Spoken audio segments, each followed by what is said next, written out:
We live? Well, let's do it. DEG. Granddaughter. 430 in the building. Yeah. Big game, we talk that. Made a path, we walk that. Skills max, streets got a bag, that's a real win. Never lost that, this dead end gaming. You know how we do. BZ and the granddad, that's player one, that's player two. News, we gon' talk about it. Review, we gon' talk about it. PlayStation, Xbox, Nintendo, we gon' talk about it. Can't forget that PC, best around this web B. Special guest from 9/11, right up out that family tree, we got it. Sonic's traveling real fast, leveled up, but we the final boss. No one else to go but this podcast. It's dead end gaming. Finna hit the mark, on point like the sharpest dart. If you tuned in, just know you smart. Press start.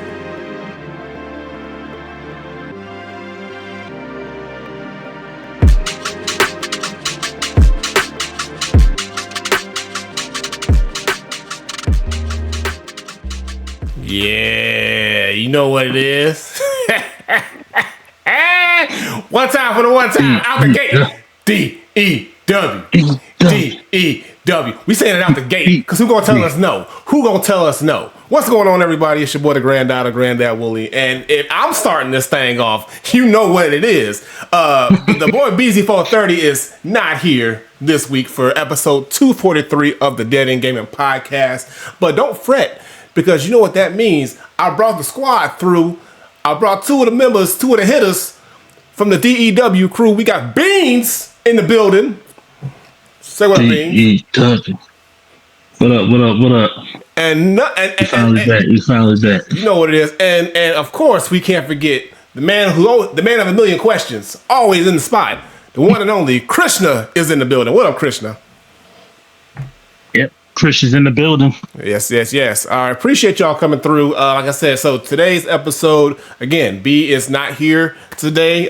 He's out enjoying some good old basketball. He's at the Detroit Pistons game. Hopefully they get a dub. They've been doing well this season, so hopefully they get a dub. But shout out to BZ430.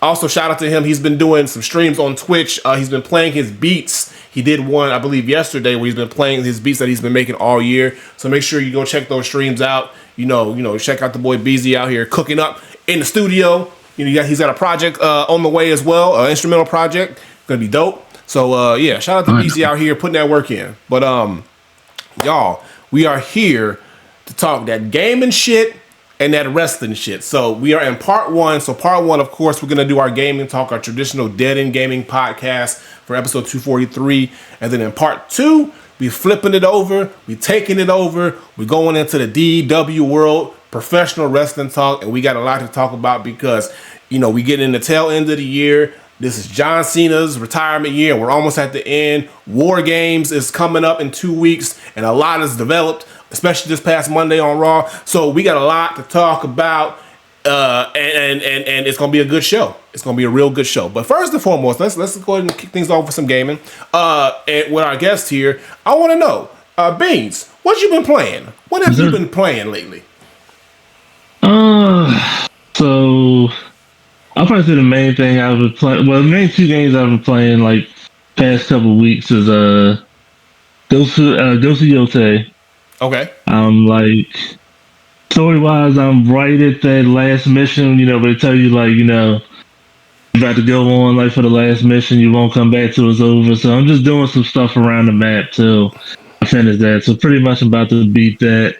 And then the other one was Ninja Gaiden 4. Okay. I beat that. Some parts want to say, fuck that game. It's whooping your ass, ain't it? It's whooping your ass, huh? Yeah. There was some sections in there that kind of got to me, but hey, man. I pulled it through. I beat that. I've been playing some better Fortnite. I'm liking the Simpsons season, so okay. I'm checking that out. My son would approve that. He is a Fortnite stan, so yeah, definitely. He was telling me about the Simpsons and everything like that, so that's dope. That's what's up. Yeah, it's such a good chill game, man. Yeah, man. Just a couple games every day. Yeah, it's a good game to just pick up and play. Yeah, playing NBA 2K. I'm really liking 2K this year. For the most part, of course, it has its little clips and everything, but I would say so far it's been a good year for NBA. Okay. I play a little bit of Doom: The Dark Ages because I still got to finish that. I want to try to get that before the year's done. And How you liking that?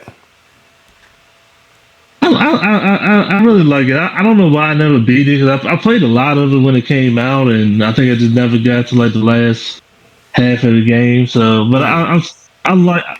I was a little bit iffy because with it being a prequel, I was like, sometimes the prequels you're missing certain weapons, you may not have certain things, but the feel of the shield has just been beautiful. So like just hitting people with the shield, killing them is pretty good. That shield is the beautiful thing, brother. That shield is the beautiful thing. It's kind of a cheat code, to be honest. It really is.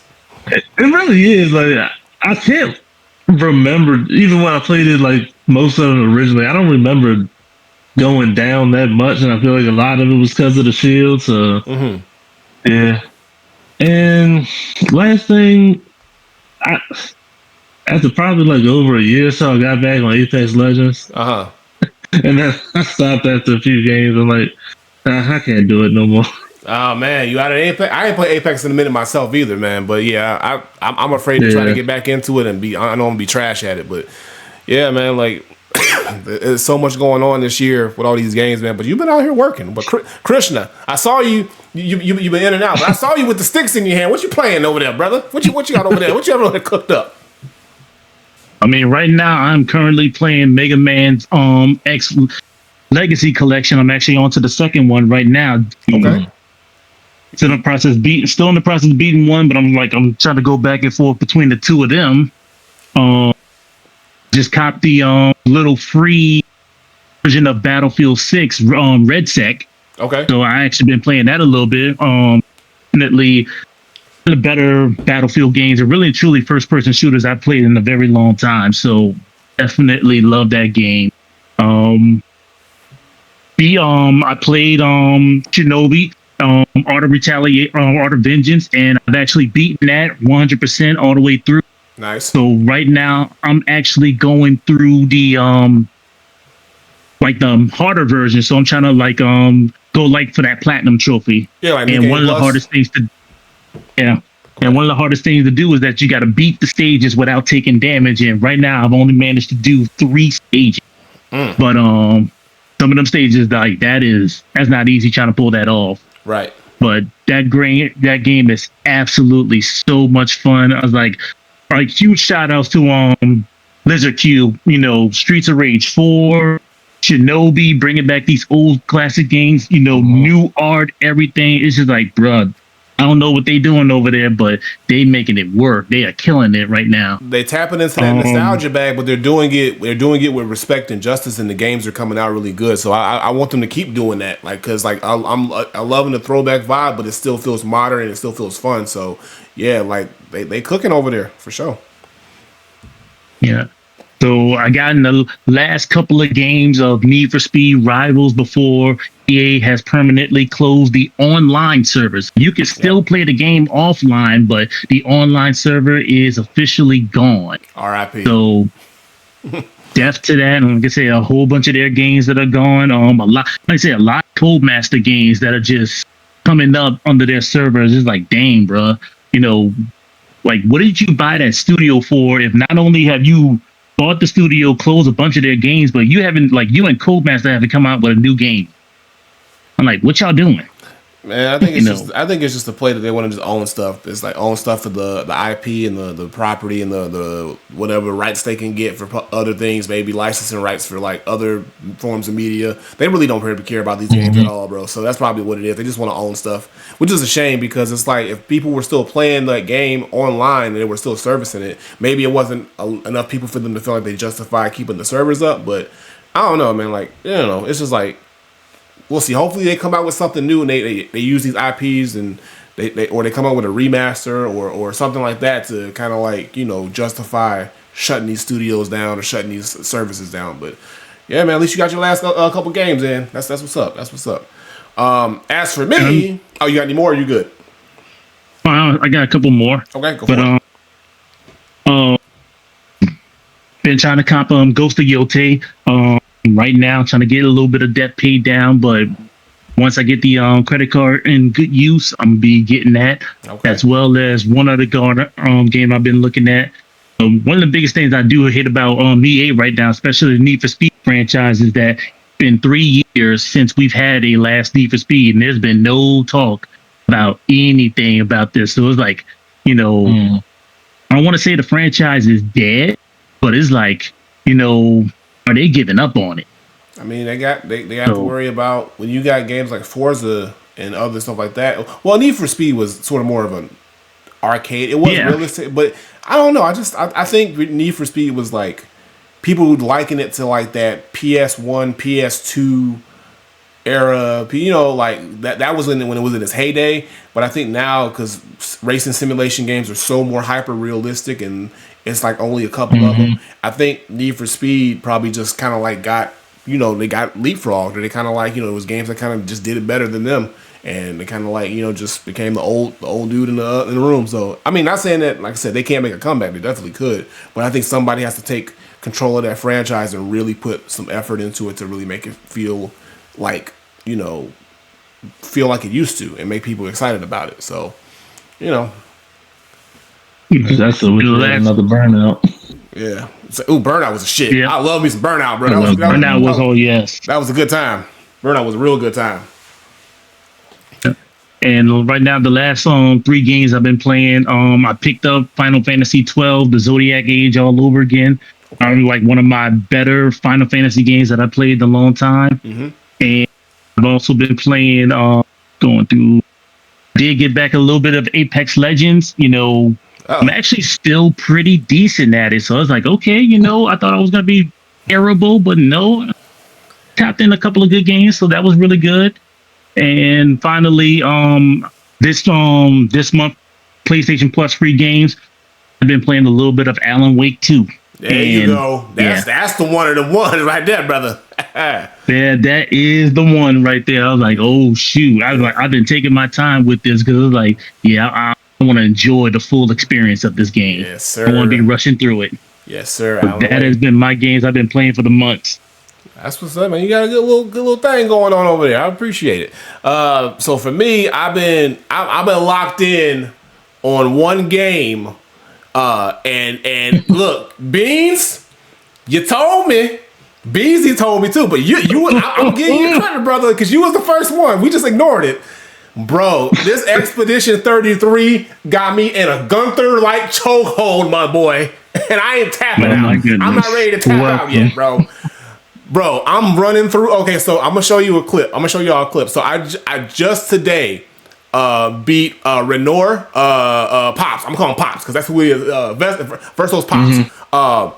Battle was wild. Battle was a wild time. But I'm out here. I got the whole. I'm 5 deep in the squad now. Okay, we buffed up. We got some perks on us. Looking good. And I just gotta say, y'all, I said this last podcast, I'm gonna say it again. This combat system is so phenomenal. The story, I'm getting grabbed into the story too. I'm loving the development of the story. I don't want to spoil it for nobody who ain't played it. I mean, I'm one of the last of the party, but I'm loving the story. I'm loving the development. I'm loving the story of Mael and everything that's going on with her, everything that's going on with all the characters, to be honest. And I'm now at the point, so I did this boss fight earlier today, and I got a little bit further after this. I'm at the point now where I have to fight the Azors or whatever, the big ass motherfuckers. So I gotta fight 2 of them and get the heart so I can be able to break the shield. But I'm fighting the mask now. So I did the 3 masks before to weaken the motherfucker on the west side. So now I'm about to fight. I'm setting up to fight him next. Okay, but look. First of all, I'm a fan of the cook, okay? I like to cook motherfuckers in this game. Give me fire all the time, bro. I just like cooking niggas, okay? Like, so, look, if I can do a full fire loadout, I know it's not feasible because some people you gotta fight and the fire don't work out. I just like seeing motherfuckers burn. But I as far as like traits, I like fire and I like the dark energy. Those are my 2 favorites. Ice is like, man. Sometimes ice works because barely, but it's like fire and the dark energy. That's my shit. And then I just like doing the buffs and all the other, just all the other things. Man, I mean, I could go on about this game. Point is this: it's good. It's really good. It's so fun. Beans, you was right. This shit instantly, like once I got into it, and once the game really started going, I get it. I absolutely get it. And the challenge as you get further in the game, like what's crazy is like Live. shut me up. Oh, let's do it. My bad. But what's crazy is like when you're fighting in this game, and y'all know this, like you gotta like tune yourself out and focus on the sound cues of this game more so than watching how they attack. Cause I had to figure that out. Cause I was like, bro, I'm trying to dodge and parry and I'm getting fucked up. And I'm like, wait a minute, sound cues. Let me listen to this. Because they always make a little grunt or a noise before you got that, and now that's your sign.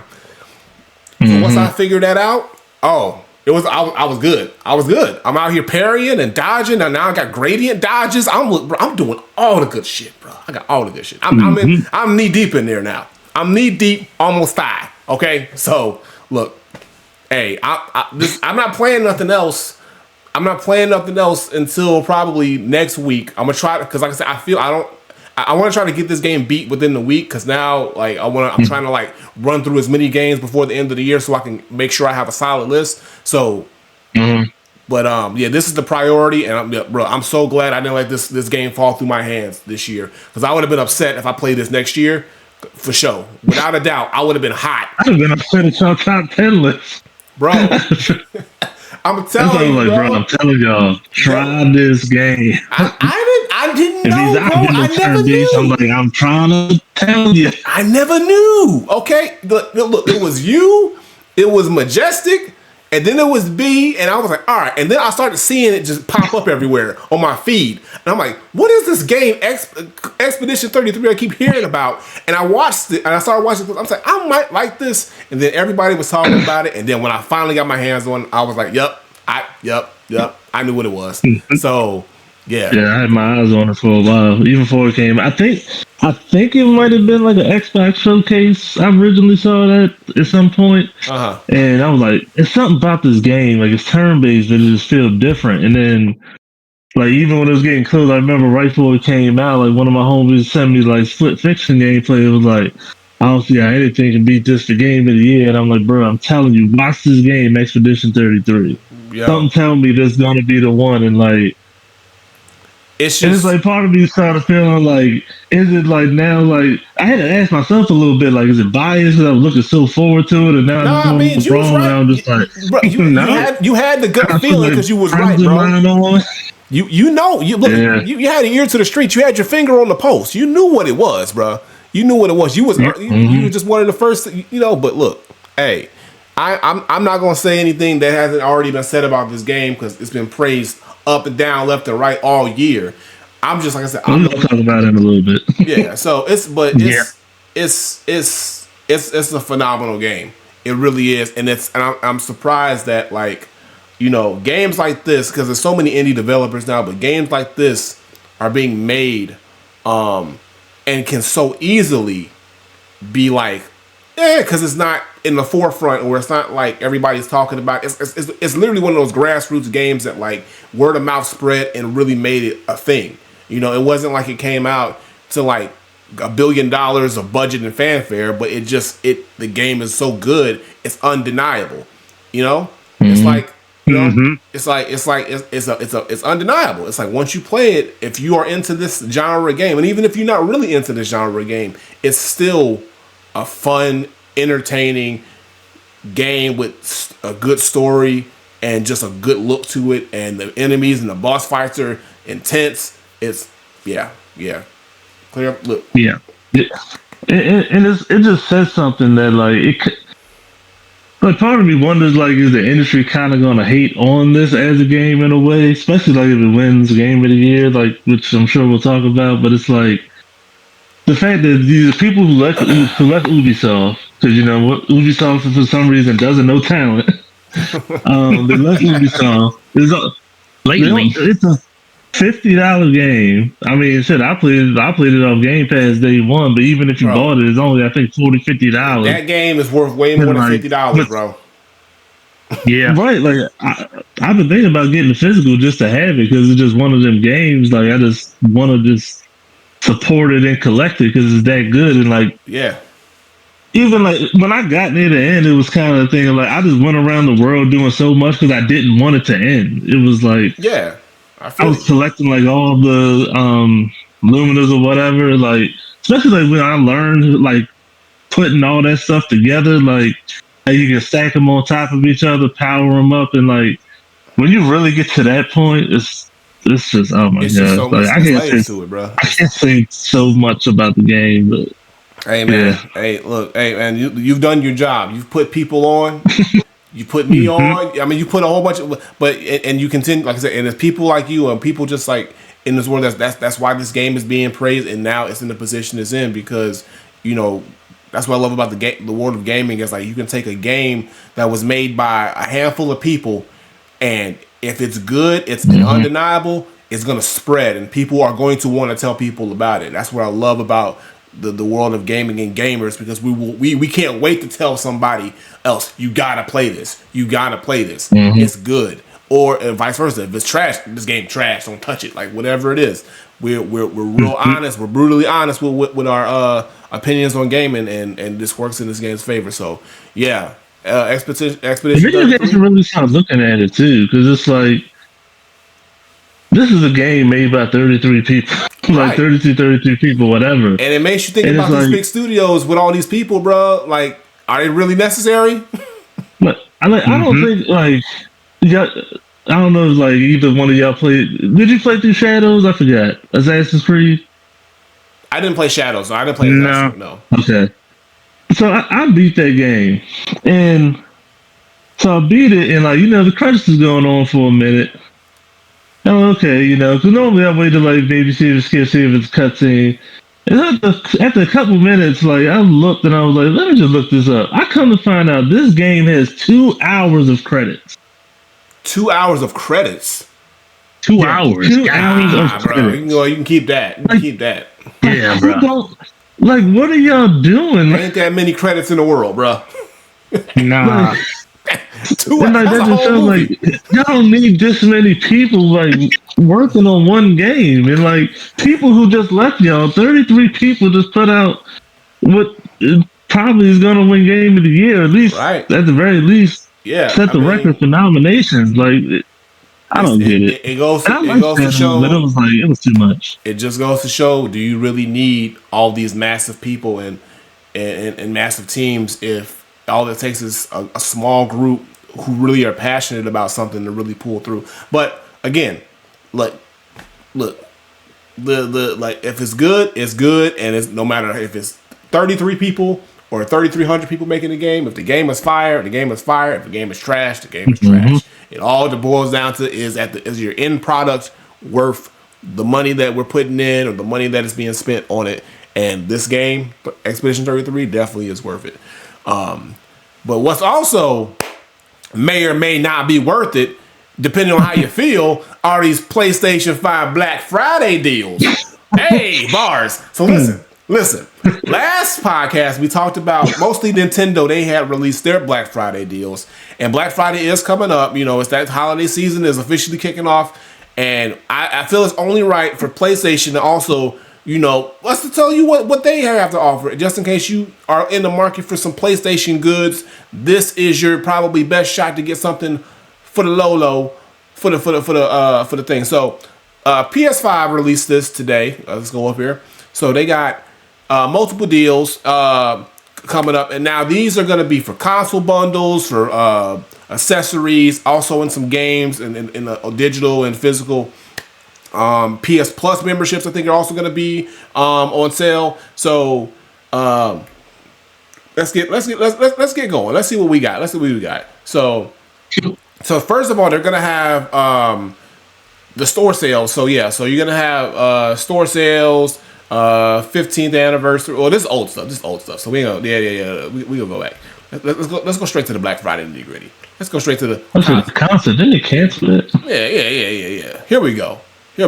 PS5. All right, so we're gonna have PS5 bundles. Now, what I've heard is they're gonna have a Fortnite bundle I think it's a flower, like a flower bundle for $3.99 for the all digital, and then $4.50 for the slim disc version, 1 terabyte. And that's for the Fortnite bundle, but also they're gonna do it as well for the regular slim console bundles as well. So you're gonna save about $150 on your PS5 during Black Friday. They're also gonna have sales on the controllers, the audio, which is the headphones, and the other accessories, the PS Portal as well.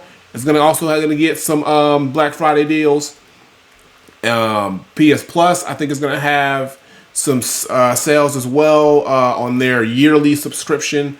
So it's gonna be a lot going on. Let me see if I can find the actual prices for y'all, because I thought I had them. Didn't the price just go up by $100? Yeah, I mean, It did so go up.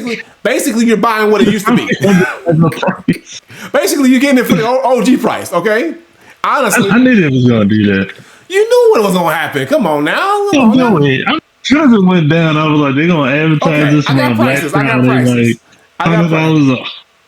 Okay, so here's the actual prices. So the PS5 digital. So this is the Flower and Chaos bundle for Fortnite. So if you're a Fortnite fan, and you don't have a PS5 and you might want to play it on PS5, you get the Fortnite Flower and Chaos bundle, which I think gives you 1,000 V-Bucks and an exclusive skin with it. But the system itself, $3.99 for the digital 825 gigabyte and $4.49 for the 1 terabyte slim disc version. Okay, now also they're gonna have $100 off of the PlayStation VR 2, $20 off of the Portal remote, $20 off the Pulse headset, wireless headset, $30 off the Pulse earbuds, $30 off the DualSense Edge wireless controller. That's like their high-end controller. And then $20 off the regular DualSense controllers. And then $20 off the Access controllers. Okay? So it's not a lot. It's not a lot they're shaving off. They're only shaving off about, at the most, they shaving off about 100, 150. So you ain't really getting... So this... Okay, look. It ain't that great. Okay? Let's be honest. It's not. But... if you don't have a PlayStation and you missed the boat and get it the original price, now you can get it for the original price. If you think about it. And if you play Fortnite, you get V-Bucks in the skin. So, I mean, that sounds like a great deal. That sounds like an amazing deal. Yeah. Hey, Black Friday. I don't believe in that deal. I believe in it. So there you go. If you are in the market for a PlayStation 5 after all these years, there you go. There you go.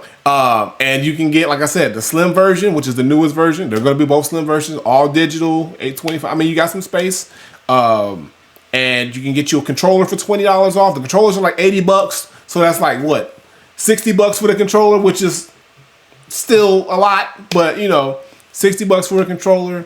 Controller prices are ridiculous. Yeah, they really are. They're crazy, and they really are. They still be stick drifting and all this other stuff too. It's wild.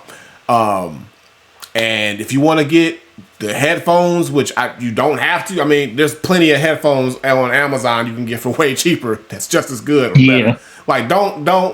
But if you want to be like, hey, I want to get everything PlayStation. Like y'all know me, I'm a PlayStation dude, but I'm not stupid. Okay, I'm not shelling out all this money for something that I know I can get for a better deal, or a better quality, or the same quality at a better price from another manufacturer. So like whatever floats your boat. But I had to just make a point to let people know Black Friday showing up, and if there's your deal, it ain't. I mean, look, nobody really got real deals, but look, it's a sale. Oh, it ain't even a deal. It's a small sale. Okay, but November 21st, which is actually the Friday, so it's this Friday. So when this comes out, the audio version of this comes out, it'll be live. So go on the PlayStation website. You can get all this stuff directly from PlayStation, and I'm pretty sure they're also going to sell it at select retailers like your Targets, your Walmarts, Best Buys. So they might have them in stock for that as well. Or check those stores; they might have a better deal than what PlayStation is offering. So we'll see. But that's what that is. I might check to see what the PlayStation Plus is like. Because I've been doing like month to month lately. Because some months I don't want their free games, but if they have a good deal on the yearly, I'll look into that. But I just buy it. I just buy it for the whole year, bro. Because I know I'm gonna be playing online. I know I'll be wanting to get. I just do it. Yeah. That's the only thing I'll play out for the whole year. So. Yeah.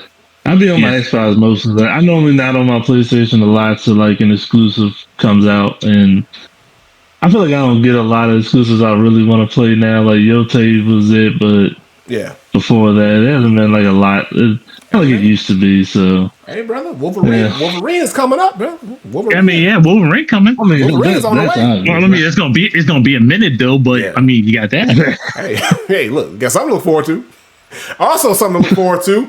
If you're a fan of the good brother of the good plumber Super Mario, if you didn't know, the Super Mario Galaxy movie, which is the sequel to the highly successful Super Mario Bros. Movie, they finally released their trailer this past week, and hey, it's looking pretty good. I'm not mad at it. Like, look, so here we go. So Mario is picking up where we left off. So Bowser, all the characters, so Bowser is back. If you watch the first Mario movie, he ate a mini mushroom and he got shrunk down. So now he's kind of like just chilling in a mini castle inside Princess Peach's castle, and he's like now cool somewhat with Mario and Luigi. But the story now is my boy, my young G. My YN Bowser Jr. is showing up in this movie. My YN, he about to show up and save his pops, yo. I love it. So we got Bowser Jr. showing up in this one, and he's pretty much going to be the main villain, which I think is cool. And Bowser, I think Bowser's also going to tie in as well. But also we're going to get the introduction of Rosalina, who's I think played by Brie Larson. She's going to voice Rosalina. Which is a good my girl right there. Yeah, and what's great is she's actually a real life Mario fan, super fan. So so it's good to see that they got someone who's actually knows of the franchise and is a fan of the franchise. So I think she's going to do a really good job playing the role of Rosalina. Also, like I said, the movie just looks like it's going to be bigger, better. I feel like the story's going to be a little bit more fleshed out, you know, and I feel like now they kind of know what they're going to do this time around. Only thing, I know my boy's going to be in there, but I was upset I didn't see him. I didn't see him. I know he in there, but I know why the homie ain't show up? Why can't I see my boy Yoshi, bro? They did him dirty. I was ready to see the Timberlands, bro. I'm like, we know he's coming. Like, we know he's coming. Like, he teased it at the end of the last movie. They couldn't have given him a little glimpse. Little cameo, look. I've heard a little one shot, bro. I've heard the design was leaked somehow. I forgot to like some type of campaign. Nah, so what happened was Pillsbury Doughboy and them, the cookies, they dropped the design because they put out. So Yoshi getting money on the back end. He got his own Pillsbury sugar cookies. Okay, my boy stay with the paper. He got Yoshi egg sugar cookies. Am I gonna buy them? Of course I am. Immediately, as soon as I see him in the store, I'm buying 5 boxes. I'm gonna buy 5 boxes because that's my nigga. I'm supporting my nigga. Yo, he named the game after me. I gotta support him. Okay, there's neither here nor there. But what I'm saying is, I wish I would have saw him in the trailer. But other than that, the trailer looks great. Rosalina looks great. The visuals look great. It's coming out in April.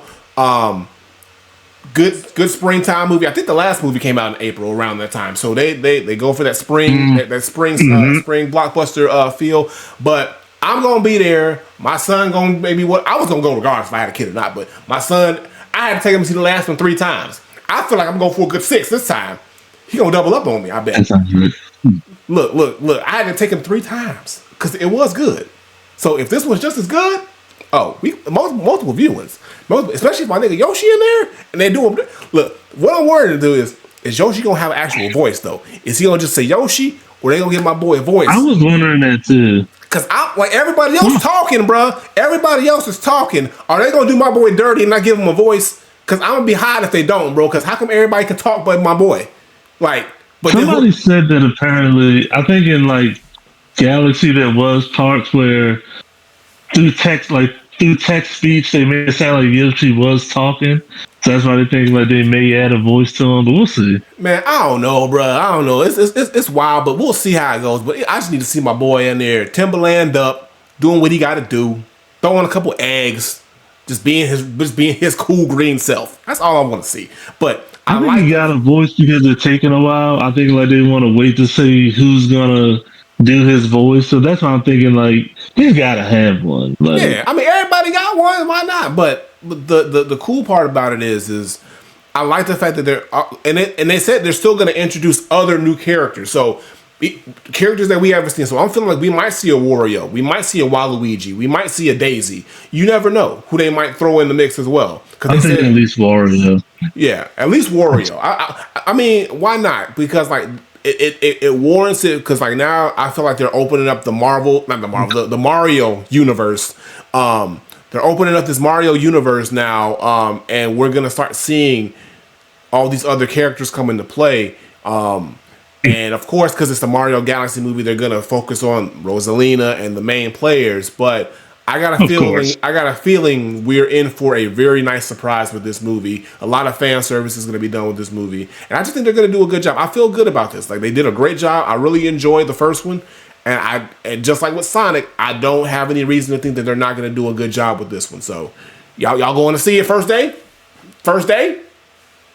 Yeah, I'm in that first Actually, might do it. I think, yeah. Yeah, last one I think I saw like that Sunday, but like this one I'm like I think I'm gonna be in that day one. Yeah, that's day one. I'm day one. Do you think they're gonna bring in like other Nintendo properties possibly with this movie? Like, do you think it's gonna be a whole Nintendo universe or just leave it in Mario? Well, Donkey Kong did show up in the first one, so yeah. Now I don't see. There's a possibility Daisy says Daisy could show up in here. Yeah, I mean, I think they're gonna keep it contained. But now, I guess what Beans is asking is this? Can we get a Star Fox? Can we get? Yeah, I mean, going to the galaxy. But here's the thing: like you don't see. Unless it's a Smash Bros. Movie, you ain't gonna see Star Fox and Mario ever cross because they're in completely different universes. So yeah, I know. So now hold on. Now if we end up with a Super Smash Bros. Movie, I'm in that bitch crazy. Cause think about that. Just think, bro. Just think about it. First of all, why not? Why not? At this point, like, bro, I'm with that, bro. They need to do that, bro. Like I feel like, but I feel honestly the best shot that they have as another IP. They've already introduced Donkey Kong. Donkey Kong is an easy in, but if they don't do Donkey Kong, they of course can do Zelda. But I don't know if they want to do Zelda as a live action. I feel like Zelda they probably want to try live action. Zelda's already live action, so right. So I don't think that's gonna work. So if it's not gonna be Zelda, it could only be Kirby. Kirby could definitely work. Kirby or maybe I can see Kirby. Yeah, Kirby or Star Fox because I don't think you can have all these animals. It's gotta be like animated with Star Fox. You can't have or I don't. Yeah, I mean it's obviously they're all animals, so it's like it's gotta be heavily CGI and special effects and stuff like that. Though I think it would be, but I don't think Star Fox would sell out unless Metroid probably. No, Metroid needs to be live action. Metroid would need to be live action too. So. Oh yeah, Metroid needs to be live action. No movie on that one. Yeah, for sure. So so I think they're gonna end up branching them off into two subcategories, like your animated and your live action. And I think I feel like the first live action definitely will be Zelda, and then they may go Metroid. But I think Donkey Kong is the safe bet as the next like animated movie out of the Nintendo universe, and then maybe Kirby. But again, they're doubling down on Mario because they know of his success, and I feel like if this movie does very well, like I know it will, then that's gonna open up let's start looking into other IPs, and now we got a little groove going, and I wouldn't be surprised if we saw another Donkey Kong cameo, or maybe a Diddy Kong cameo, maybe because we've seen Donkey Kong, we did see Diddy Kong in the first one, but like maybe if they open that up in some other way, to kind of like give us a hint that hey, now we're moving over to Donkey Kong, or we're moving over to, or because we're in the galaxy in the space, it'd be cool to see Kirby flying over a star. Like, they show Kirby a little bit, like as a little. So they got options. They could show Star Fox flying around in the space. You never know what they might want to try to do. You gotta be like a whole storyline. Just let us know what you got there. Yeah, they don't want to give him a game, like at least give him a little shot in the movie. Right, give him a little cameo, like little Easter egg. I'd appreciate that. Yeah, just something. Have him do a barrel roll. And something. Just do something. I'm cool with that. But yeah, so April next year is when the movie drops. So again, we gonna be in that motherfucker. Kids, grown ups alike, because we all love Mario, even though he a simp, but we love him. So he still, look, if he ain't trying to pull Rosalina at least once in the movie, bro, I don't know, bro. He can't try. At least holler at her, bro. At least try to talk game, because Peach don't want him. Peach don't want him. Okay, but let's move on to now another trailer. Now this is the second season of a show that did very well on Amazon Prime. I've never played this game. Like, I played a couple of these games, but I'm never deep in the franchise.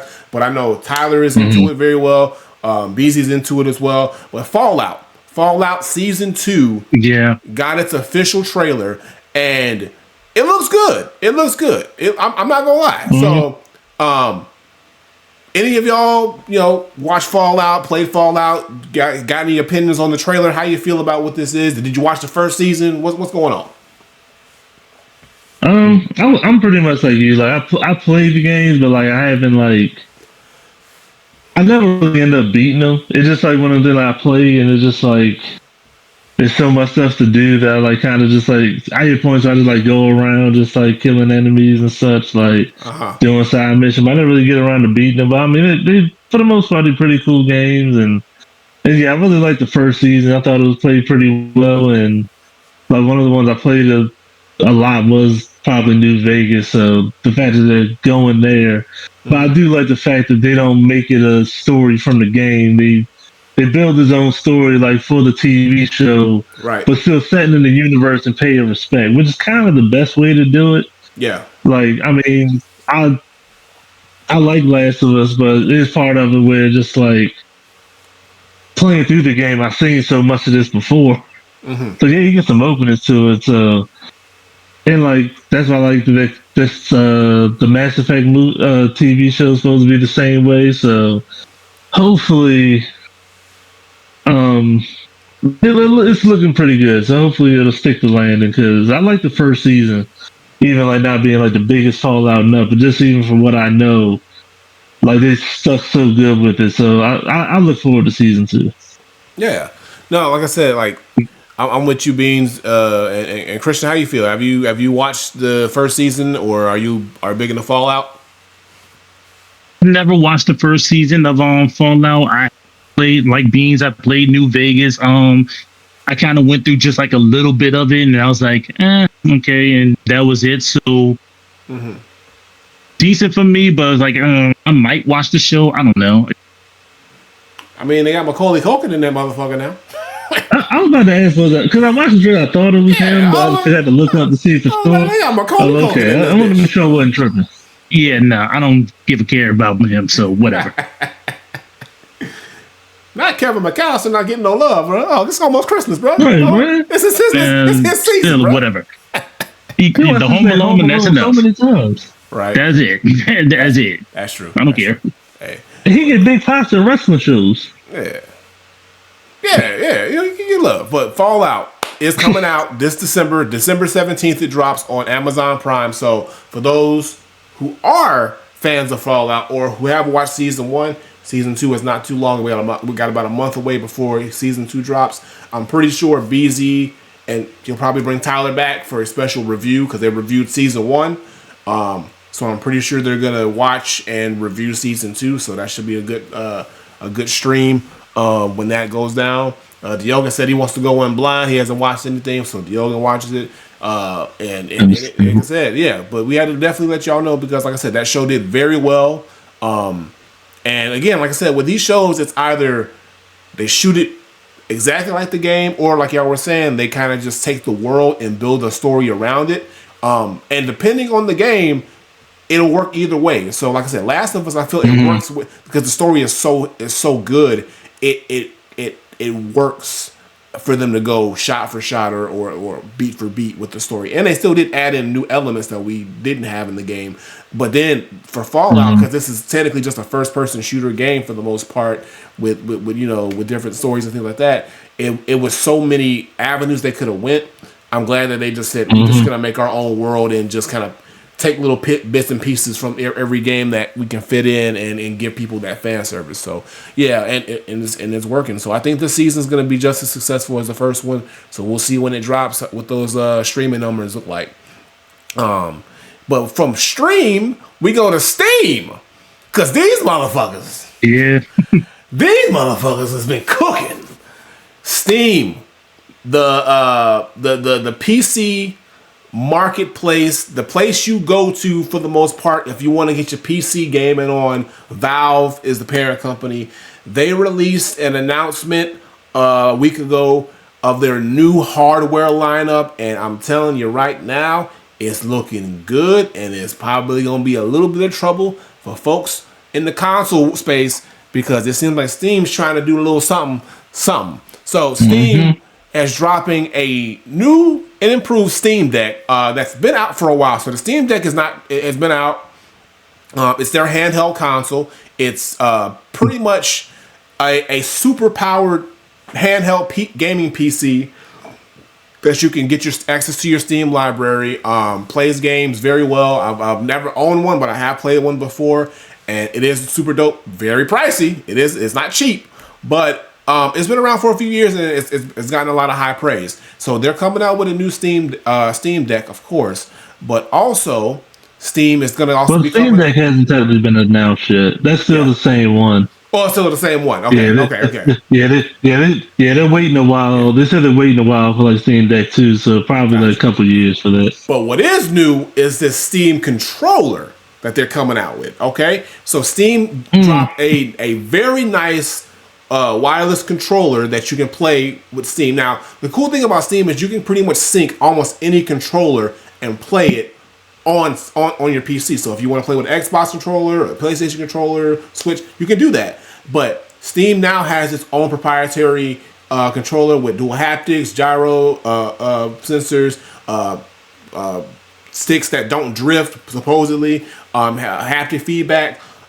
It's got a cool charging thing where you can it's like a magnetic charger on there. You can plug it up via USB-C if you want to plug it up and have it wired. But it's really, really dope, and it looks like it's kind of cool.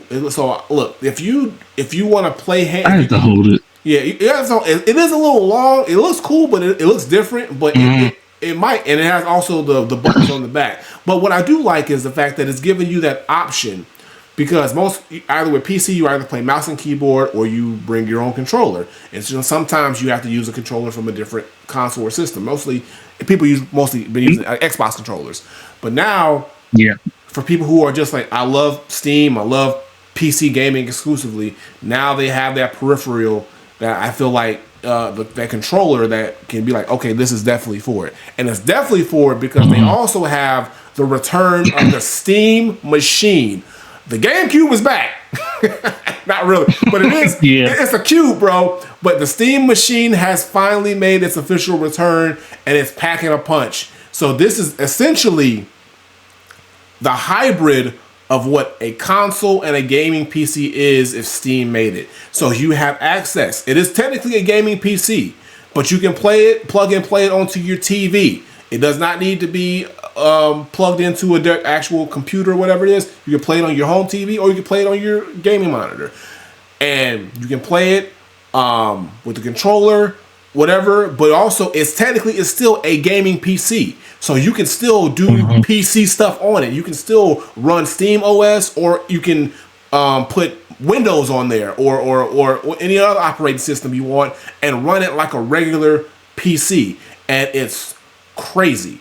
So this is pretty much your all-in-one system. Like the whole Steam library, but also if you know how to emulate games, if you know how to do all the other, you can put whatever you want in this system. So basically, it's like I can play everything on one system, which is not a good look for some makers. Like Xbox, you in trouble. Xbox already in trouble, but like now it's more reason to not get an Xbox. And they also have the Steam like VR glasses too, and like the VR headset. So they have that as well. So they came out with a whole list of super cool hardware to come out for next year. We haven't got an official pricing on it, I don't believe yet, but I'm pretty sure it's not going to be cheap. But also, how do y'all feel about this? Do you think this is going to, first of all, do you think this is going to sell well, the Steam machine and the controllers? Do you think this is going to really take off? And would you get this over any other console? Like, would you get this over an Xbox or a PlayStation or whatever it is? Or would you trade in your PlayStation or your Xbox for a Steam machine if you know you can get all this power and this ease of use, but also you can pretty much play whatever game that you want on it, and still have a dope gaming PC as a PC as well? Price is right. I definitely do it. It'll be going over the brand new PlayStation 6. I don't know. I might even trade in the 5. Hey. I don't know. I need to play Wolverine first. I gotta play Wolverine. But look, but here's the thing: like, PlayStation still has an advantage because they have some exclusive IPs. But again, the stuff that PlayStation is allowed to put on PC can be on the Steam machine, and then, like I said, if you have emulators or whatever it is, you can be able to find a way to put it on there. So it's not out of the question, like I said, for people who really know their PC gaming and how to run systems, to be able to just have any and every game that they want on this one machine. And they're gonna ship in 2026, so they got a year to get their shit together. Xbox, it's early. They ready for it. I think this is. Like, this is early 2026 and not even a whole year. You're looking at maybe like the next 6 months. You're right. So if this comes in at a price point of, like, I would say if it comes in between, and Diogen's saying $450 to $600 probably the Steam machine, I would say it's gotta be comparable to the price of like a PlayStation or a Switch. I would say no more. I wouldn't pay any more than $700. Be honest, because if it's giving you not only the console experience, but also it is a true PC as well, you're getting a 2-in-1 machine. That's worth the price of paying a $700 price tag for me, especially if it packs the power says it does. It's customizable with the faceplate. You can use, whatever peripherals you want with it, and you can, like I said, you can customize it, put in your operating system that you want, or use Steam OS. I mean, but it can't be too pricey. If they price themselves out, then nobody's gonna. People will just say, "I'll just build my own PC." So it's still got to be competitive. Yeah. Yeah, price is probably the most important thing. It is something I look into. Because I mean, I was kind of already looking, like, they kind of did undercut Xbox because that's what they're saying. Xbox is trying to make pretty much the hybrid thing, like, but they PC, be able to play all your games through any store. But so it's like I've kind of already started looking at it together. Like Xbox, I said, what Xbox should have did was, like, because now, like, Steam said, well, the lane was wide open because and Steam said, we'll do it, and we can play whatever you got. Xbox, like I said, you can put Game Pass, whatever it is, but and me and B talked about this a while ago.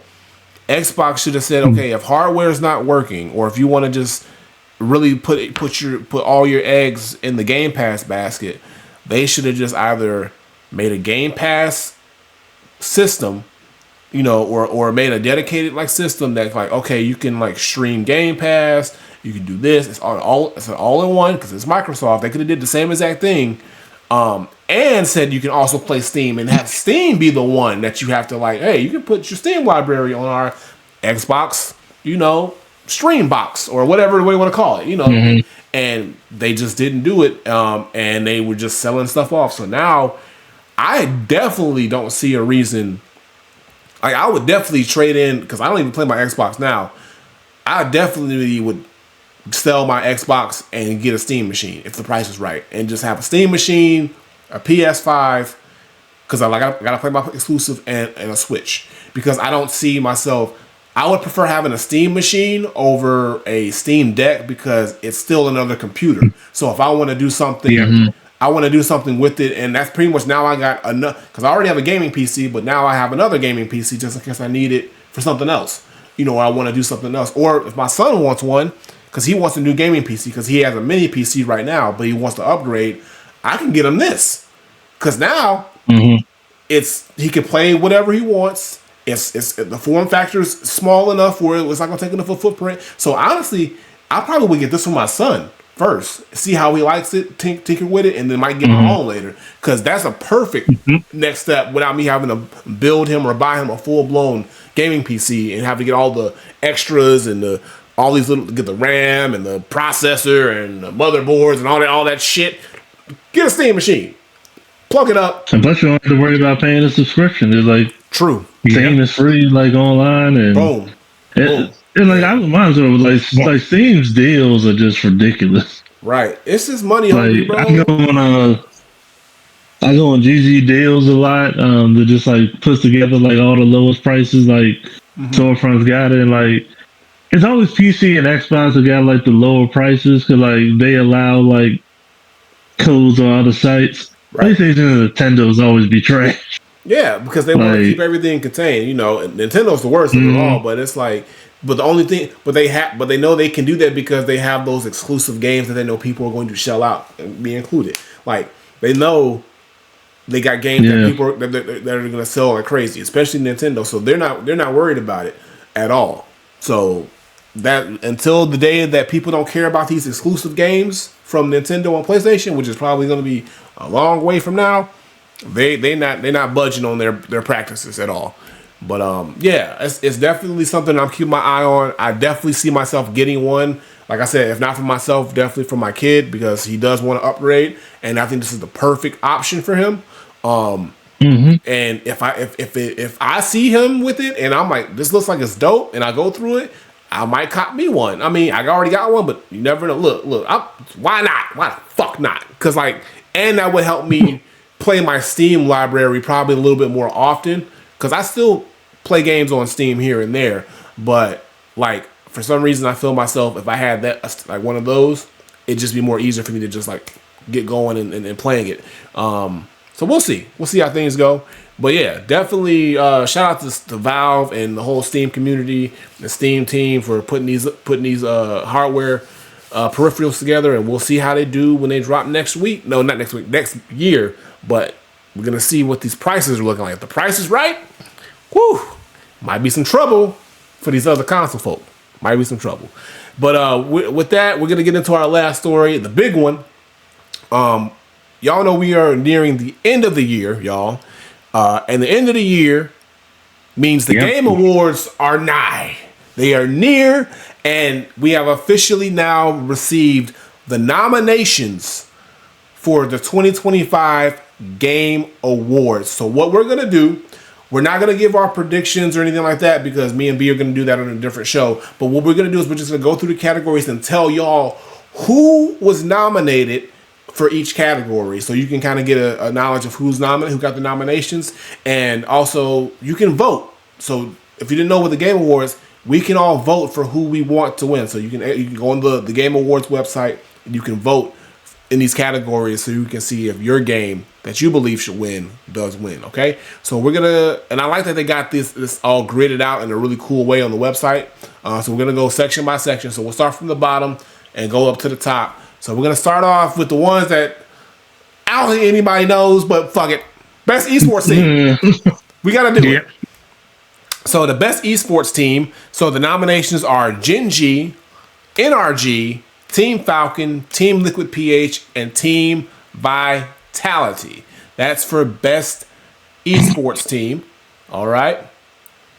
Okay. Best esports athlete is Brock Summerhalder, Chovy, Jong Ji-hoon, and if I'm saying their name wrong, I apologize. I'm trying. We understand. Kakeru Watanabe. Okay, Forsaken, which is Jason Sutsano. Okay, Menard is Saul Leonardo. Okay, and Zaibu, which is Matteo Herbat. Okay, and some of these are Valorant players, some of these are League of Legends players, some of them are Street Fighter players. One is a Counter-Strike 2 player. So yeah, they all play different games, but these are some of the best in their field, apparently. I don't know who the fuck any of these people are, but okay. Best esports game, okay? Counter-Strike 2, Dota 2, League of Legends, Mobile Legends, bang bang, and Valorant. Okay? Okay, so that is okay. Mobile Legends Bang Bang is a crazy title. It is crazy. Like you could just okay. All right. So now we're moving into content creator of the year. I don't know how this has to do with full gaming, but here we go. Kydrell, Kai Cenat. Okay, they just had to have Kai Cenat in there. Moist Critical. Well, these names are wild. Moist Critical. Hey yo, Sakura Miko, which is I think an AI. Isn't she not even like real? I don't know. And then the Burnt Peanut. Bro, okay. No idea who that is. Okay, bro. No idea who that is.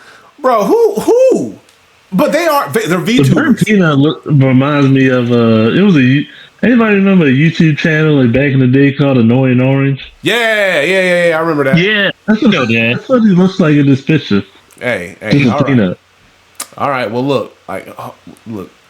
Give it to the give it to the black man. Give it to Picasso, I guess. I don't know. I don't know. We'll see. All right, here we go. Now we into some games. Okay, most anticipated game. Here we go. 007 First Light, Grand Theft Auto 6, of course, Wolverine, yes sir, Resident Evil Requiem, yes sir, and The Witcher 4. That's a good category.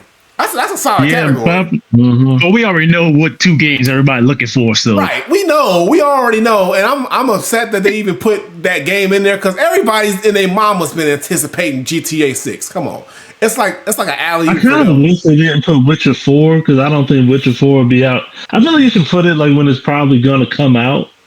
And I feel like Witcher 4 probably still a couple years away. Yeah, I feel like Witcher 4 gonna have to save the Witcher 4 season on Netflix because, bruh. Hey, I ain't even watch it. Yeah, I haven't either, but yeah. So those are our most anticipated. I am looking forward to that 007 game because I ain't played a 007 game in a while. Actually, 4. It looks good. Actually, all these games except for The Witcher because I haven't played The Witcher that much. But all these other games, I'm definitely looking forward to, and I definitely will be playing. So it's a good category. I'm not mad at this. I'm gonna need y'all to play Witcher 3. Like before 4 comes out. Yeah. Witcher 3. Oh, that game is so amazing. Yeah, I don't know. We'll see. Put it on the back burner. All right. Next up, we have best adaptation. Okay, so basically, game that was turned into a movie or a show. So right now we got a Minecraft movie, Devil May Cry, Splinter Cell, Death Watch, The Last of Us Season 2, and Until Dawn. Okay, so Silent. I mean, either it's a toss up for me between Last of Us and Minecraft movie because maybe Devil May Cry might be a sleeper, but I don't see any of the other ones. I gotta beat you. Yeah, but how in the hell? Until Dawn get on here. That move, I didn't even bother seeing that trash because I knew it was gonna be garbage. Yeah, I knew it was gonna be hot trash, bro. And I played Until Dawn. 3 and Twisted Metal Season 2 isn't on here. Exactly. How is Sonic? That's what I'm saying. How is Sonic not on here? Look, Sony paid, bro. Somebody paid some money. Sony and Screen just put some money on the table. That's what they did. All right. I didn't hear nobody talk about that movie. Nobody saw that movie, bro. Okay. No, I'll probably give it to Minecraft because I know it had its moment. Hey. So yeah. Can we say one thing? Jack Black getting the bag, bro. This man said, "It's a gaming movie. I'm in that bitch." The chokehold he be having on these kids and animation, bro. He know where the money at. He got paper, bro. Jack Black stay working out here. Man, it's hot in here. All right, next one. Best multiplayer. So we got Arc Raiders, Battlefield 6, Elden Ring, Night Ring, Peak, and Split Fiction. Okay. I'm going to be biased. I'm going to say, because I love the game and me and B just beat it, but I'm going to say Split Fiction. But also, Battlefield 6 has been getting a lot of love, and Elden Ring is Elden Ring. I haven't played Peak, and I haven't played Arc Raider, so I don't even know. So, but it seems like a solid Arc category. Raiders has been getting a lot of love. So they've been talking a don't lot sleep about on Arc Raiders. Hey, I'm not. I just said I didn't know. I'm not sleeping. I wasn't aware. But look, it's in there for a reason. It's in there for a reason. So Yeah, I would probably for Battlefield, honestly. I haven't played a lot of all these, but like I've played a little bit of Battlefield, and like I just kind of suck at it, but like I know like how good it is when I play it, so I don't really mind. So I would probably lean towards Battlefield. oh yeah. Now it's pretty much a toss up, like based on what I've been hearing, because a lot of these games have been getting a lot of love and a lot of support. So we'll see which one gets it. Next category is, hold on, come on, give it to me. Give it to me. Hold on, what was that all the hold on, well, let's go back. Well, shit. Okay, No. I do it myself. God damn it, I'm trying to. Here we go. Where's the category? Hold on. Uh-oh. The goddamn Game Awards site is on some bullshit. It was the site is on some. It is messing up. All right, it was best racing game, but here we go. Damn, finally, shit. Okay, best sports/racing game. Okay, so we got EA Sports Football Club 26, formerly FIFA, F1 or Formula 1 25, Mario Kart World, Rematch, and Sonic Racing Cross Worlds. Now this one is interesting because Sonic Racing has got a lot of love. Like a lot of love. That game broke through crazy this year. Mario Kart World is Mario Kart, and like I said, I don't own my Switch 2 yet, but I have played Mario Kart World, and it's really good. But I'm not too sure that it's in that comfy spot. Rematch, I've heard a lot about as well. I know it's a soccer game, but it's also like a battle royale style soccer game, I believe. But I heard it's really good. F125, I think it's just there to be there. I don't think it's going to win anything. And I keep calling it FIFA because that's what it is to me. FIFA, yeah. I mean, it's possible. But I'm surprised I don't see there's no Madden, there's no 2K. The usual suspects. So I don't know. I honestly think Sonic Racing might do something. Sonic Racing might do something. I just feel the F1 game this year is actually pretty decent. She got a chance to look at some people that have been playing the game, so it's really, really good. It's better than most of the ones that they came back in the past. So it has earned this spot on this list. Oh yeah. But again, I like seeing a little variety here too. But so it's good. But again, we'll find out. But that's our sports racing category. All right, next one. Best Sim Strategy Game. We got Final Fantasy Tactics. We got Jurassic World Evolution 3. We got Sid Meier's Civilization 7, Tempest Rising, The Altars, and 2 Point Museum. So I have heard of The Altars. I haven't played it, but I've heard of it. I've heard about that game. I've also heard about the Civilization 7 and of course Final Fantasy. So I don't really have an opinion on Jurassic World too. Yeah. I haven't played any of these though, but I've heard the Jurassic World one look kind of interesting to me. I never really knew what it was, but I guess it's like one of them build your own theme park, but it's like set in Jurassic Park, of course. So you have to worry about things like like dinosaurs possibly getting out and attacking guests. I thought about checking that out maybe, but gotcha. Yeah, I haven't played any of them. Yeah, I haven't played any of them. Yeah, Tempest Rising is basically RTS type game, so you already know what you're gonna get with that. All right. Well, look, this is the category. Like I got no horse in the race with this one, but one of them gonna win. Goddammit, one of them gonna win. All right. Next up, we got Best Family Game. Okay, we got Donkey Kong Bonanza, Lego Party, Lego Voyagers, Mario Kart World, Sonic Racing Cross Worlds, and Split Fiction. Solid category. Lego double dipped on them. That's crazy, but okay. But they're two different studios, but okay. Honestly, I think Donkey Kong's looking a little promising with this one. But if not Donkey Kong, My gut's saying it could be Donkey Kong for the most part. It just feels like that's where it's gonna lie. Mario Kart, maybe. Yeah. Sonic, Split Fiction. I don't see Split Fiction as really it's a good game. It's a great game, but I don't feel family game. I mean, I guess because you play co-op, but not when I think family game, I think for like kiddie game, like a group. Something like that. People maybe. Yeah, but it's a solid category. It's a solid category. So we'll see. You never know. You never know. Next up, we got best fighting game. It's been a real dry year for fighting games. To be honest, it's been the driest. It's been the driest Sahara Desert for fighting games this year. I cannot wait till Marvel Token come out next year, bro. Because I was like, what happened this year? But here's what happened. Well, I mean, all the best stuff came out a whole year before, so that's what happened. All the big players dropped in 2024, so there was nothing else out there to really like come out. But they got 2XKO, Capcom Fighting Collection, Fatal Fury City of Wolves, Mortal Kombat Legacy Collection, and Virtual Fighter 5 Revel World Stage.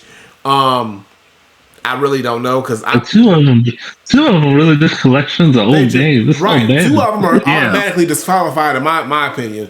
I've heard. I mean, I haven't played because my 2XKO is actually really good. I mean, it's basically fighting game. Yeah. Again, I haven't. To be honest, Royal, I haven't even played. I haven't touched a new fighting game all year, which is the first time, in probably Lord knows how long that I haven't picked up a new fighting game in an entire calendar year, which is wild to me. I thought about playing Fatal Fury, but I'm not crazy into Fatal Fury like that, or Virtual Fighter. So I was like, I'm not gonna shell out money because I'm not really invested into those franchises. But it's wild to me that like that this whole year I've not picked up a new fighter. That's why I cannot wait for next year when Marvel Talking come out, because I'm going in that motherfucker heavy. This one should be better next year between that and the Invincible fighting game. That too. I'm looking forward to that one too. That one too. So we got a little bit of a dry year for fighting games this year, but 2026 is definitely gonna look a lot better. But yeah, that's the category. So I really don't care who wins. I really don't care. But it is what it is. All right, so let's go to the next one is best RPG. All right, we got Avowed. We got Clair Obscur, Expedition 33, Kingdom Come, Deliverance 2, Monster Hunter Wilds, and The Outer Worlds 2. Come on now. We all know what time it is. We know what time it's supposed to be and what we think is going to... Yeah. But I'm not so I honestly, like you said, I'm not trying to get predictions, but if it's obvious, it's obvious. We think Expedition 33 is going to take this one most likely, compared to these other games. I think so, yeah. Yeah, I think it's the same.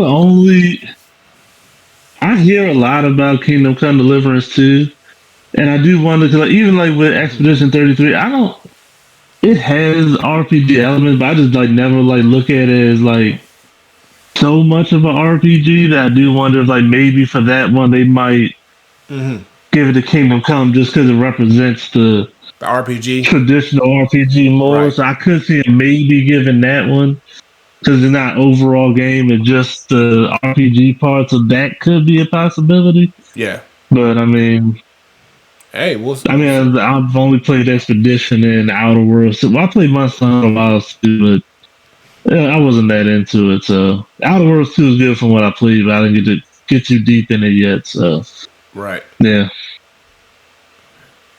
All right. Well, because they decided to act on where. Okay, so let's go to the. What was we at? Where was it? Best fight, best art. Okay, we're here. Best action adventure. Best action adventure. This website is kind of cheeks right now. I'm trying to show love to the GameAwards.com website, but you kind of cheeks right now with your layout, and I'm trying to be nice. I'm trying not to go elsewhere, but I will if you keep fucking with me. So show me the category, you bitch. Okay, here we go. Best action adventure game. All right, here we go. Death Stranding 2, On the Beach, Ghost of Yotei, Hollow Knight Silk Song, Indiana Jones and the Great Circle and Split Fiction. It's a good category. It's a good category. I don't know where to go with this one. I don't know. I've heard a lot about the Indiana Jones game. I have not played it, but I heard good things. And Hollow Knight was blowing up the moment it dropped. Yotei, I love it. Okay, Death Stranding 2. I still don't understand what Kojima's doing with this thing, but it's working apparently. And Split Fiction is the shit. So I don't know. I don't know where this is going. Yeah, I heard the new Death Stranding was improved. I'm like, I'm not into the first games. I'm like, I don't want to jump into 2 either. So, for what I play, I would say Yotei just because that's the one I played the most of. And I did try Indiana Jones when it came out. Like, it wasn't something I'm super into, but I could tell how good it was from playing it. Yeah. It just, I never been too deep into Indiana Jones, but I could tell like it was a good game just from playing it. So right, yeah, man. Like I said, I can see something in there. Yeah, definitely a very stacked category. So we'll see who takes it for the best action adventure game. But I mean, you can't really be mad at any of these winners. Really, it's one of them situations. Best action game. All right, here we go.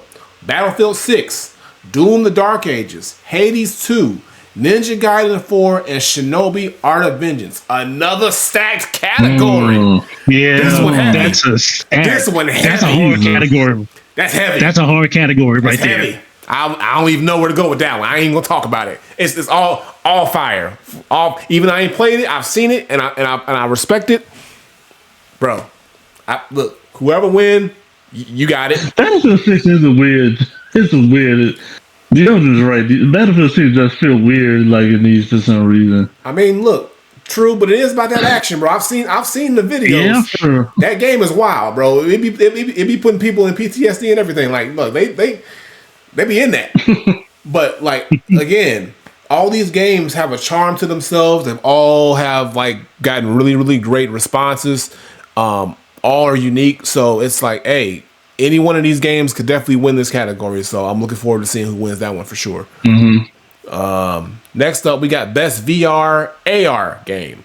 All right. Alien, Rogue Incursion, Arcane Age, Ghost Town, Marvel's Deadpool VR, and The Midnight Walk. I don't play VR. I don't have a VR system of any kind, so I don't even have any kind of inclination to say a game. So y'all got it. Whoever wins, congratulations.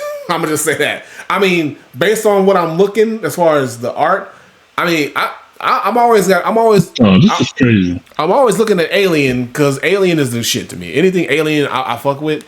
So I would say Alien would probably be maybe, but also Marvel's Deadpool is intriguing because like VR Deadpool, that could be fun. Ghost Town, don't know nothing about Arcane Age or Midnight Walk either. But again, these games are nominated, so they have to be really good. But again, I don't have a VR setup. I'm not a fan of VR that much, so you know, it is what it is. So I had to double check to be sure, but the Deadpool game literally didn't come out till today. No, but you bullshitting. Today? I swear to God, because I was like, no. Yeah, I looked it up. He's not wrong. No, he's not wrong. It came out today. I Googled today was the release date, so they nominated this before it even officially came out. How you nominate a game that ain't even dropped yet? I mean, unless it was a category of an upcoming, but how you gonna say this the best? That's wild. That's crazy. They you mean to tell me you couldn't have found another AR VR game that dropped this year for sure? Like, but you just gonna put Marvel or Children just had my exact thought because of this. If that shit wins, bro, I'm gonna be hot. They gonna announce Grand Theft Auto for Game of the Year before they even put it out. Bro, that's wild. Yeah, of course. Bro. Like, what you announced it? Because you announced this yesterday. Remember you announced it yesterday, and then like right before midnight hit, they hit one of those snags like, "Oh, sorry, Deadpool VR got to get delayed by a month because we found something. We found a problem." Because that does happen sometimes. That is wild to me, bro. How do you do that? Like, who had the audacity? I know there's a game, a VR game that came out this year that could have replaced that, even if it wasn't good. What else you got? That's wild. That's terrible. All right, well. I mean, also you got to remember, you know, you got some of these people who are playing play these games before they get released. That don't matter. No, mean, this should be games that are out to the public and the general consumer can play and talk about, not just the insiders. That's not fair. That's not that you can't do. Because a lot of times these games can come out and be nothing like what people played, bro. But okay, that's like okay. Let's like the Grammys. Let's say they nominated Album of the Year for album that's coming out next. Let's say Kendrick coming. Let's say Kendrick coming announces an album. He announced the album today. And they said, "Oh, Album of the Year, Kendrick Lamar for this year's Grammys," because they heard it early or something like that. Something like that. That's wild. People are like, that's crazy. You can't do that. Yeah, video game they write the rules, bro. I think they need a better cutoff, like a cutoff date, because I feel that it happens a lot. But people like, oh, the awards, but it's like the game just came out 2 days ago. But I'm like, most people like you. Depending on the game, you haven't played it that much to really have a feeling that it should win this award. I feel like didn't 2 years ago God of War was like that? It came out like what 1 week before the nomination. So it was like, no, that's true. But it didn't win. But I think the cutoff should be, because the Game Awards is, well, we got to go by nominations. Only like the second week of December, and they normally announce it like a month before, maybe 3 months before. I think the game needs to come out by mid-October for you to be considered. Mid-October at the latest is your release. If you don't, then you get pushed to the following year. No ifs, ands, or buts. Yep. Because that's kind of how the Grammys and the other award shows do it, because they have to be fair. So from January to mid-October, that's your window to get nominated for any awards for this year. And then anything after that, you get pushed to the next year. So that's what they should do, because it's ridiculous that they're nominating games that have been out for a week. Even if you got to play the game early or it gets good Metacritic reviews or whatever it is, that doesn't matter. Like, the game needs to be in the ecosystem enough for the general public to give their feel of it, and sales and all this other stuff. It's so many factors that should go into play, not just, so and so reviewed it or so and so played it for a little bit and it's really good and I think we should nominate it, and they say okay because we need to fill the spot. That's not. I mean, come on now, like it's not necessary. All right, let's move on though. Hopefully, there's no more shenanigans like that. Best mobile game. All right. Did these come out today? We gonna see. Destiny Rising, Persona 5, The Phantom X, Sonic Rumble, Uma Musume, Pretty Derby. Okay. Your mama's me. Your mama Sama, and Wuthering Waves. Okay. I've heard of Wuthering Waves. I've heard of Sonic Rumble, and that's it. I haven't heard of these other ones, so I don't know. I haven't played any of these because the only mobile game I'll be fucking with is Balatro, okay? Because that's the only one, and so that's what I'm rocking.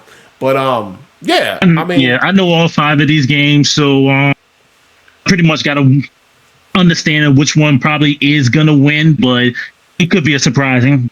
I kind of got to understand which one's gonna win. Okay. Yeah. Look, I'm gonna make a mental note, and I'll probably try, because Yoga said the Pretty Derby game had people in chokeholds. I'm willing to check them out. Oh yeah, it does. Yeah, I'll give it a shot. Even I'll play it, bro. But I'm gonna wait till next year, because if it's good, I don't want to be like, damn, they have to throw that shit in there on the list. The list is already getting too complicated. I might try it. We'll see. Damn it, y'all. See, this is why I can't be looking at games, because I want to play stuff now. I only got so much time left. All right, next up, we got Best Debut Indie Game, okay? We got Blueprints, Clair Obscur Expedition 33, Despelote, Dispatch, and Megabonk. Okay, I only know one. It's that fire. These other ones most likely are also fire. I will never know. So, I'm going to leave it to y'all. Obviously Expedition 33 for me. I've heard about Blueprints, but I never really looked at it. But what's funny is Dispatch is another one. It was made by a whole bunch of ex-Ubisoft creators. Yeah. Chat saying Dispatch is kind of low key. Yeah. They saying Dispatch is going to probably take this one. I I mean, basically, you're running an agency that uses either heroes or villains to go basically solve problems, and you gotta show you're sending the right people to the right thing, or you create problems. So it's actually low key pretty good. I watched some of it. It looks pretty good. Okay. There's too many goddamn games out here, y'all. There's too many goddamn games in the streets. I can't keep up. I can't do it. All right. Well, look. Dispatch it seems like the heavy favorite, so we'll see if it takes it. And now I gotta go look up Dispatch.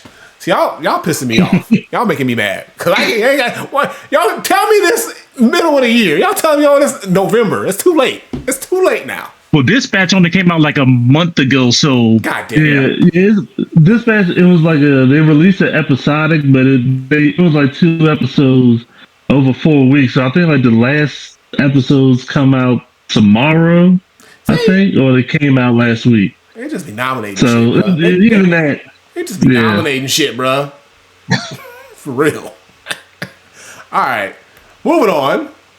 Next category, best independent game. So technically the same game, but it's not their debut game, but it is an independent game. Absalom, which B has been bugging me to get on and play. I copped it. I'm on that next. So I'm on Absalom next. Also, Ball X Pit, Blueprints, Expedition 33, Hades 2, Hollow Knight Silk Song. Stat category. Looking like a stat category to me. So, I've been meaning to try Ball X Pit because that's on Game Pass. I've been hearing a lot about it. I kept forgetting to play it. Absalom does look dope. Yeah. Damn, this is pretty stacked. Yeah. It is. Man, this has been the best action is pretty. Those are both stat categories. I'm telling you, like again, because I gotta get on Hades 2. I'm gonna try to squeeze that one in as well before the year's out. I'm gonna try to play that alongside Absalom, so I'm trying to play those at the same time. But yeah, this can go either way. This can go either way with any of these games from what I'm hearing. So. Another stat category. This year's been just too good.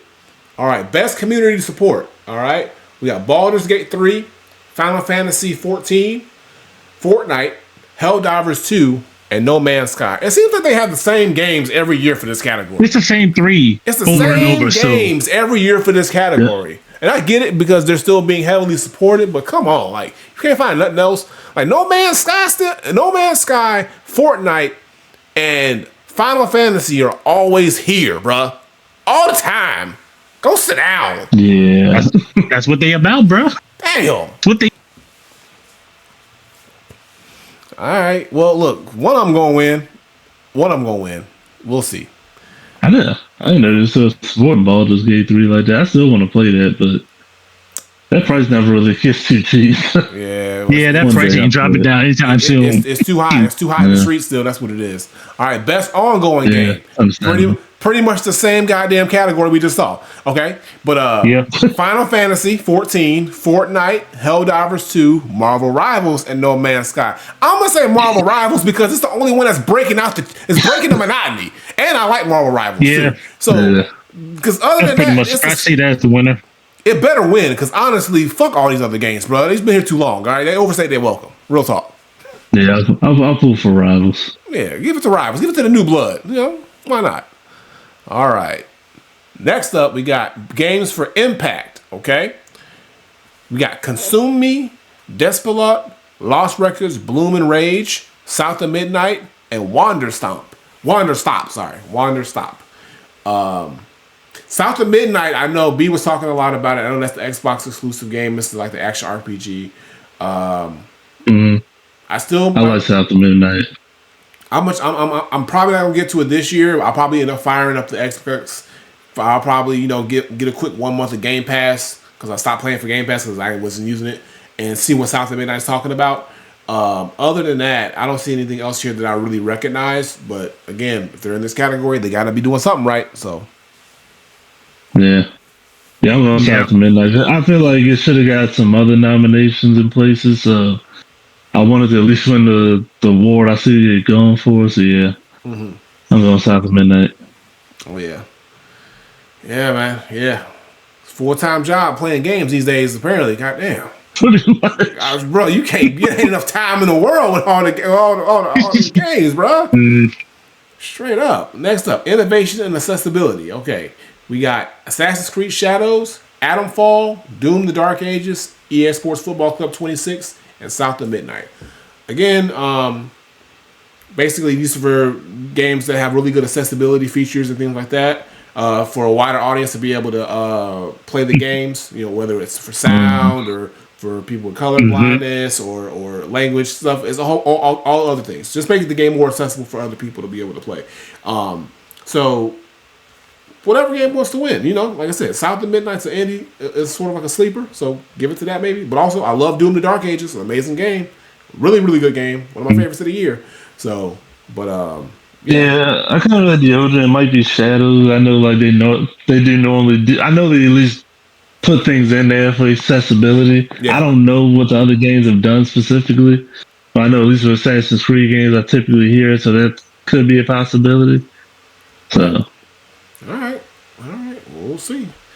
Next up, we got best performance. Okay, so this is actual real people, but they voice acted characters in games. So we have Ben Starr, who was in Expedition 33, Charlie Cox, who was in Expedition 33, Erika Ishii, who was in Ghost of Yotei. Dude, that's not fair. Right. Jennifer English, who was in Expedition 33, Konatsu Kato, who was in Silent Hill F, and Troy Baker for Indiana Jones. So, Expedition 33 got half the damn category. Like, bro, Yeah, bro. ain't nobody else voice acted in the game? Like, come on. Like, I get it, but come on. Like, yeah, that's kind of wild. that's kind of crazy. Like, you gonna give 3 people from the same game, like, but I'm not seeing nobody else in any other games. Like, no other games dropped this year that had great voice acting. I forgot a name, but I like the main character of South of Midnight. That's one of the ones I was hoping would be in there. That's why I thought they was snubbed. Yeah, Diogo's saying Troy Baker might get it because he sounded a lot like Harrison Ford. I mean, hey, he did. He did do a good job with that. Yeah, I don't. Honestly, I do like. Yeah, that's the main actress. I do like the Ghost of Yotei. I do like her. Yeah, I did like Erika Ishii. I think she did.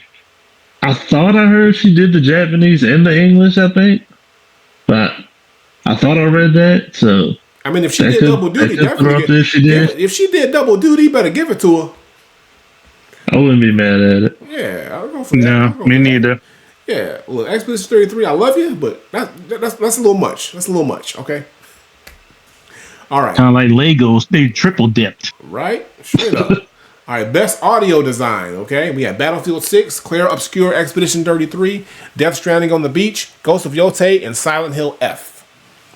All right, so again, all these games had great sound, great music. I've heard sound design, just everything hits. Oh my God, Expedition 33 music is freaking amazing. Oh yeah, it's epic. It gets you in the moment. It really does. Same thing with Yotei too. Ghost of Yotei with the different soundtracks, with the Nujabes, with the Kurosawa mode and all that other stuff. But you're like, come on now, yeah, it's a great game. So yeah. Battlefield could win it. Yeah, Battlefield's. Even like I don't mind wearing headphones for Battlefield. That's amazing. Yeah. And speaking of music, let's go best score in music. Let's go. Christopher Larkin for Hollow Knight. Darren Korb for Hades 2. Lorian Testard for Expedition 33. Toma Otawa for Ghost of Yotei. And Woodkid and Ludwig Forsell for Death Stranding. Again, they was in the studio cooking. Cooking. So whoever wins it, hey, all these games. Yeah. You know what it is. Yeah, I listened to Christopher Larkin, so definitely a great composer right there. Oh yeah. And like I said, music in games is so important. Music is so important in video games, for just every aspect of it, from the general story to the epic moments to the anything in between too. It's like, so you have to have an amazing, really really talented composer to help craft, the story and help tell the story and bring that emotion out for all those moments. So yeah, I mean, look, hey, honestly, Midnight though, really got. honestly though, and even though because I'm mad, there's no nominations for this game, and B is also upset that the first Berserker got no nominations, but the music in first Berserker was fire, bro. That ain't even get that. Yeah. That's crazy because the music in first Berserker was crazy. I don't know. For me, South of Midnight should have definitely got like something with score and music. 'Cause, like that was literally like the point of the game, and like it was, and, like it told such a story with the music. The fact that wasn't nominated is crazy. Like some of these have 6 nominees, so you couldn't even just added it. You don't even have to take nothing away. That's the thing. It's like they only have so many spots, but I mean, you could add another spot. You could have made it 6 on some of them. Mm-hmm. Yeah. Mm-hmm. But you gotta ask who are the people that's nominating these things though. That's what I'm saying. It's like who's the committee? Is there a committee or something like that we don't I wanted that too. Because or is it just Jeff Keighley picking? I think it's Jeff Keighley just picking this. All right, let's see. Best art direction. All right, we got Expedition 33, Death Stranding 2, Ghost of Yotei, Hades 2, and Hollow Knight Silk Song. I feel like now we're gonna start seeing a lot of the same games in these lighter categories. It seems like we're just gonna be seeing these same games in the same categories. So I'm not even gonna spend too much time because we don't see. I'm pretty sure we gonna see the same group. But all these games have great art, look amazing, but we'll see. Moving on, best narrative. What I tell you? Expedition 33, Death Stranding 2, Ghost of Yotei. But they switched it up a little bit. Kingdom Come, Deliverance, and Silent Hill F. Okay, so all for storytelling. All right, so we'll see which game had the best story. All right, I got my opinions, but I still got to think. I still got to finish one, but we'll see. Best game direction. Oh, surprise. Expedition 33, Death Stranding 2, Ghost of Yotei, Hades 2, and then Split Fiction. Okay, again, like, look, I get it, but come on, bruh. Game of the year, we already know. Expedition 33, Death Stranding 2, Donkey Kong Bonanza in that thing. Here's Hades 2, Hollow Knight Silk Song, and Kingdom Come Deliverance. Here's the thing. Let's talk about this. Ghost of Yotei not being in here is surprising. I would have thought Ghost of Yotei would have took over Kingdom Come as that Game of the Year spot. Donkey Kong being in here is very interesting as well. I know Donkey Kong got a lot of praise, but I was just very interested to see Donkey Kong in the Game of the Year spot. But I feel like they always have to have that kind of... Nintendo gets one every year. Yeah, Nintendo has to get one. And you think about it, Astrobot won last year, so they said we got to kind of have that. They want to have probably one of those types of games in there, one of those family-friendly games to really say, hey, we got a family-friendly game nominated for Game of the Year. But also, Donkey Kong Bonanza is pretty fun. I played a little bit of it as well, so I see it. But yeah, this is a stat category though. But again, Kingdom Come Deliverance, I've never played it, but I feel like Ghost of Yotei should have been in that spot. I feel like Ghost of Yotei got snubbed, honestly, for Game of the Year. I feel like I don't know. I think that's what makes it hard because I do feel like it can be recency bias with Ghost of Yotei. Maybe we're still in the moment. And like I said, I've heard about Kingdom Come Deliverance too, like all year, like from people who play it. So like that game really didn't surprise me. I just don't. Maybe you want to put Yotei in place of Death Stranding 2 because you always got to have that one PlayStation game too. So, but I never played Death Stranding 2. I did hear like there was an improvement over the first. So yeah, but I don't know. But again, we don't. I mean, it's either gonna go to Expedition 33, Donkey Kong, or it could go Hollow Knight. Honestly, it could go to any of these games. Honestly, like any of these games. I did get surprised. By no Split Fiction though. I did think that was still like sneaking in there. I would have snuck in Split Fiction. I would have thought so too. Split Fiction should have probably. I would say you could have swapped Split Fiction for Donkey Kong, but Nintendo needs one, so maybe Split Fiction for either Hollow Knight or Kingdom Come, or Hades maybe as well. I don't know. It's hard. It's too many. It was too much. Look, here's the problem, y'all. Here's the problem that they had to face. 2025 was just too good of a year for gaming. It was too much heat in the streets. Too much heat in the streets. I agree. Like, and I was actually surprised they didn't do like a 10, like an 8 or 10 game nomination this year. right, Because it's it too was like much. so many games like every month. Because the problem Like is they could have been 8 to 10. right. You're true. Because the problem that they're facing is, okay, indie games are getting as much praise and clout and success as AAA games. So there's no separation anymore. It's like a game that was made by 33 people is in the same category as a game that was probably made by 3,000 people or whatever it is. There's no even if they do have their own subcategories, you still have an option to be in the game of the year. And that's rare in other forms of media. Like you don't see that. You don't see indie movies being put up at the Oscar. Well, sometimes you do, depending if it's really good. But like it's rare you see like an indie movie that's like a true indie movie that's put up against like a major blockbuster film, in the same category, unless it like really breaks through. But it's rare. Same thing with music. Like you don't see, that often. But here it feels like there's so many great indie games that happen and just come out of nowhere. Especially this year, it was really tough, I bet, for them to pick who to put in what categories or who to select. I know for a fact there was some arguments in these rooms about what games should be in these spots. Because I would have been in there yelling at people. I would have been screaming. I would have kicked out probably. I real talk. So here's my question for you guys. Yeah. Games surprisingly didn't make the list for you. Of game of the year? Or just period, any of these categories. First Berserker didn't make nothing. Definitely. That was the first one that went on my list. Like, where's Berserker? Yeah, first Berserker got no love. I was surprised I didn't get any at all. Like Borderlands 4 wasn't even on the list. Yeah, no Borderlands 4. Even though that Borderlands 4 was cool, but I can understand. Like it didn't do anything like extra. It was just kind of like, okay, more Borderlands. Like yeah. So I wasn't surprised by that.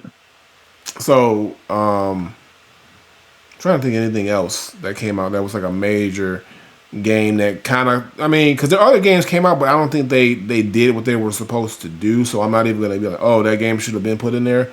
But and like Little Nightmares just came out, so I can't give it that.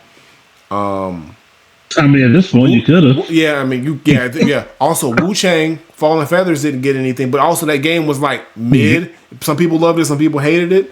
I wasn't surprised by that one either. So it's I think the games that should have been there were all there. It's just it was so many games that just you couldn't fit. They had they just needed more slots. If this would have been, like I said, a 7 to 8 game per category, I think it would have been a little bit better. But they put 6 in game of the year, and it still missed out some. That's crazy. It was 6 for the game of the year, and they still don't have all the games they probably should have had. So they definitely, like you said, Beans could have had a 10 game category for game of the year at least. But we shall see. So all these categories, you can vote now. All you got to do is sign up and sign into the Game Awards. I think you have to just have an email or an account, and then you'll be able to vote. If you've ever voted before, I'm pretty sure you could just log in and then do that. So you can vote. Yeah. And the Game Awards, I believe, is on December. Hold on, what day is that? Somebody help me out. December. Hold on. I forget the exact date. December 11th. December 11th, that's what I thought. Okay. Yeah, so I'm seeing it right here. December 11th. So December 11th is the Game Awards. So you have between now and then to cast your votes for your game that you think should win in those respective categories or person as well.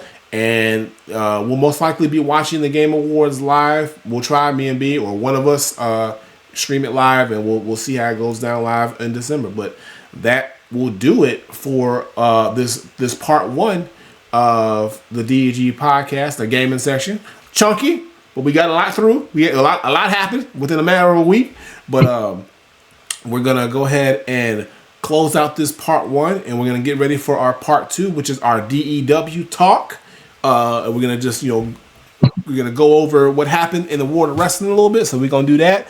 But for those who are watching now, we'll be able to watch that now. You also see or hear this on Friday in part 1. So make sure you are on our YouTube channel for the video version, and if you have Spotify or any other podcast, Apple Podcasts, or any other way that you listen to your podcast, this will be up on Friday. So make sure you check that out as well. But for part 1, your boy the granddaughter, Beans, Krishna, we will see y'all on part 2. Peace out. Dessert.